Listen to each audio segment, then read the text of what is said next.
അപ്പോൾ ഇതാണ് പോണ്ടിച്ചേരിയിലെ famous Baker street. അപ്പം ഇതാണ് ഇതിൻ്റെ എൻട്രൻസ്. കയറുമ്പോൾ തന്നെ റൈറ്റ് സൈഡിൽ ഇവർ തന്നെ പ്രിപ്പയർ ചെയ്യുന്ന കേക്കും മാക്രോൺസും പിന്നെ കുറേ ഡെസേർട്ട്സും കാണാം. അപ്പോൾ ഞങ്ങൾ ഈവനിങ് പോയതുകൊണ്ട് തന്നെ ഈവനിങ് അത്ര ക്രൗഡഡ് ആയിരുന്നില്ല.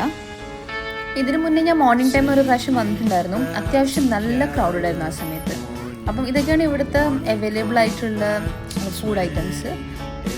ഇഷ്ടമുള്ള ഐറ്റംസ് പിക്ക് ചെയ്തിട്ട് ലാസ്റ്റ് ബില്ലിംഗ് സെക്ഷനിൽ ബില്ല് ചെയ്തിട്ട് അവർ ടേബിളിൽ സെർവ് ചെയ്യുക.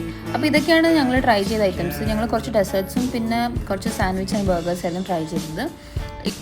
ഈ ഡെസേർട്ടിൻ്റെ പേര് എനിക്ക് ഓർമ്മ കിട്ടുന്നില്ല. പക്ഷേ ഇതിൻ്റെ ടോപ്പിംഗ് വരുന്നത് സ്ട്രോബെറി പ്ലസ് പിന്നെ ഫ്രഷ് ക്രീം. അപ്പോൾ ഇതിൻ്റെ രണ്ട് കോമ്പിനേഷനും സ്ട്രോബെറീൻ്റെ ആ ഒരു പുളിയുള്ള ടേസ്റ്റും പിന്നെ ഫ്രഷ് ക്രീമിൻ്റെ ടേസ്റ്റും രണ്ടും കൂടി കമ്പൈൻ ചെയ്യുമ്പം നല്ലൊരു കോമ്പിനേഷൻ ടേസ്റ്റ് ആയിരുന്നു. നല്ലൊരു ബാലൻസ്ഡ് ടേസ്റ്റ് ആയിട്ട് തോന്നിയത്. പിന്നെ അതേപോലെ തന്നെ പിന്നെ ഞങ്ങൾ കുറച്ച് കേക്ക് പേസ്ട്രീസും ട്രൈ ചെയ്തു. പേസ്ട്രീസ് ഓക്കെ, വലിയ കുഴപ്പമുണ്ടായില്ല, കഴിക്കാം, ദാറ്റ്സ് ഇറ്റ്. പിന്നെ കുറച്ച് ബർഗേഴ്സ് ആൻഡ് സാൻഡ്വിച്ച് ട്രൈ ചെയ്തിട്ടുണ്ടായിരുന്നു. അപ്പം സാൻഡ്വിച്ച് അത്യാവശ്യം നല്ല ഫില്ലിംഗ് ആയിരുന്നു. പിന്നെ ബ്രെഡ് ഇവിടെ നിന്ന് തന്നെ ബേക്ക് ചെയ്യുന്ന ബ്രെഡാണ്. അതിൻ്റെ ക്വാളിറ്റി ഉണ്ടായിരുന്നു. It was very fresh. പിന്നെ ഉള്ളിലത്തെ ഫില്ലിംഗ് ഒക്കെ നല്ലതായിരുന്നു. പിന്നെ ഇത് ചിക്കൻ കീഷ് പിന്നെ ബീഫ് ബർഗർ ട്രൈ ചെയ്തു. പിന്നെ സിനമൺ റോൾ ആൻഡ് പിസ്സ.